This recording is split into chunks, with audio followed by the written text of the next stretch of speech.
প্রিয় গাইস, আজকে আপনাদের একটি গাছ দেখাবো, যে গাছটি আপনারা সবাই চেনেন। একে বলা হয় লজ্জাপতি গাছ। দেখুন, আজকে যদি তার মানুষের ছোঁয়া না, একটু যদি কাউকে ছোঁয়া পায়, কেমনভাবে দেখুন পাতাগুলো বুঝে যায়, নিজের থেকে ঘন্টা দেয়।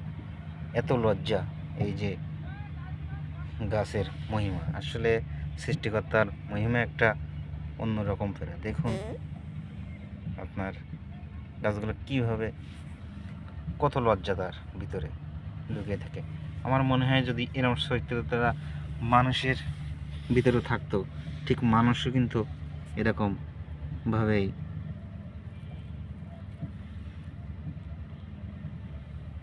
ঈশ্বরের কাছে হয়তো খুব সুন্দর থাকতো।